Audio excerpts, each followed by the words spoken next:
Hey guys, it's Sarah and I'm here to take you through a little bit of a day in the life of being an actor. So I just got an audition a few days ago and I got an email from my agent that I got an audition, and in the audition I have what are called sides, which are the script or the scenes that I need to prepare. Now this audition is a self-tape audition, which means I'm going to record myself and submit it at home. They're doing this a lot right now with all the COVID stuff rather than going into a casting office for an audition.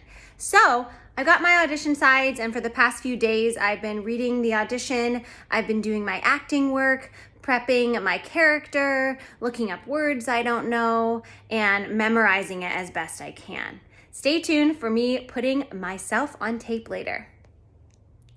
Hi everybody, so I am just getting ready to put myself on tape. And I chose what I'm wearing for my character. A nice tip is that you want to make sure that you are dressing appropriately for the character, but also something that inspires you. And we are here in my bathroom where I'm going to do something essential for self-tapes, which is powder. A little bit of powder. As you can see, I'm kind of shiny, so I'm gonna put a little powder on, and then I'm gonna show you my self-tape setup. Here we go. Acting is fun. All right, guys, so I'm taking you over to where I usually do my self-tapes. I got my script hanging out. I have my ring light that is going to put my phone in, and I'm gonna kind of press this background so it's a nice gray background for my tape. So usually what I like to do when I tape is do each scene about 3 times, make sure that all sounds are off. Usually when I'm taping, the yard men like to mow the lawn, which is really funny. But I usually do 3 takes of each scene, and then I go to my computer and I edit the scene and submit it. And then I usually reward myself with a cookie for a job well done. So that's a day in the life of submitting an acting audition. I can't wait to answer the questions that you guys submitted in the next video. Thanks for hanging out with me. I just wanted to hop on here with my crazy hair today and tell you it's about a week and a half later and I just got an email that I booked the audition. So maybe making the day in the life video was a good luck charm. So that's really exciting. So I booked the audition. I will share later on once I film what I booked, but it is very exciting.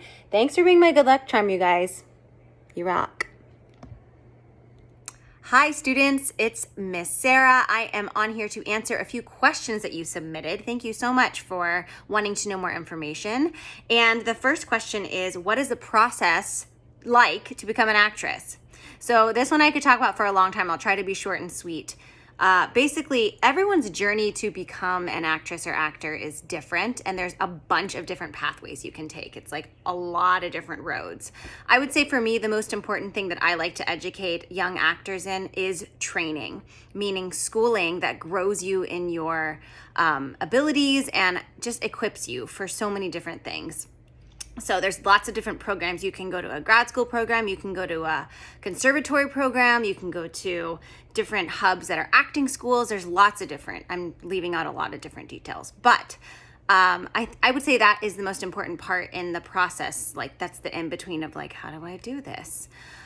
From those training programs, you usually can have a showcase that gets you connected with agents and managers and helps you just make professional contacts so that you can go out on auditions and jobs and then book it.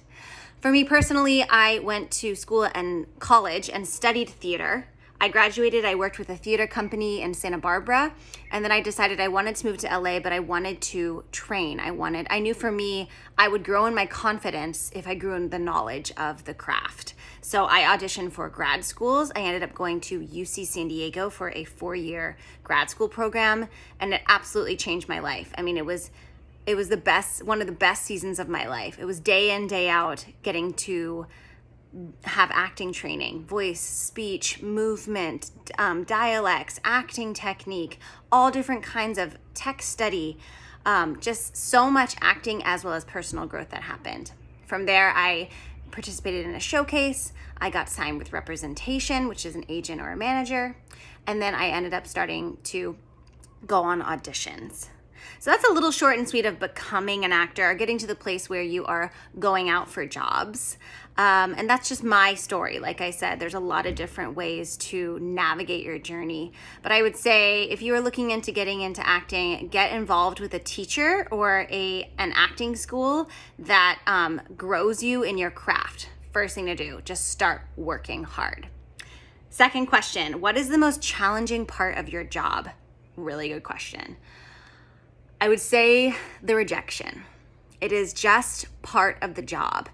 Getting rejected, I have had way more no's than yeses as far as jobs go. And I think the part of rejection that's hard is a lot of times when you don't get an acting job, you do not have a casting director calling you and saying, oh, hey, this is why you didn't get the job. You're responsible as an actor to close that door yourself. So finding a process along the years of how I handle the rejection has been a really interesting and great journey. I feel like I've grown a lot in it. I feel like it's definitely made me stronger, but it also doesn't get any easier. But it's also like so great.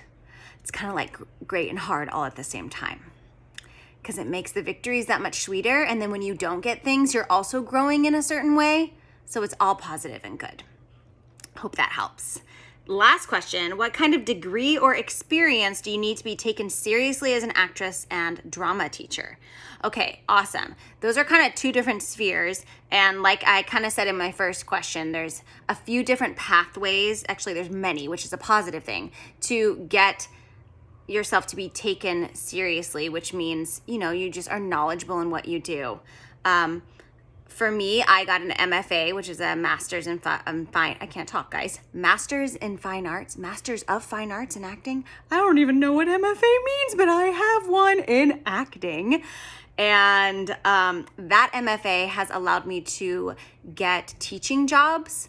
I don't have my teaching credentials, but I would encourage if you're looking into teaching to go into, like one of my students who is a beloved student of mine is doing a school where she's getting acting, but she's also getting her degree in education as well.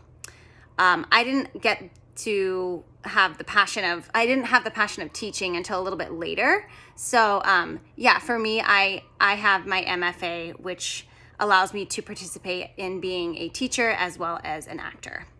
But there are many different degrees and experiences and certifications and qualifications that can allow you. It just depends on what job you're looking at as well.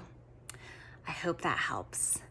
Thank you so much for asking these wonderful questions. If you want to stay in contact with me, you can get a hold of me at Shine Acting Studio. It's a studio I run in town to help educate artists in who they are as people as well as actors.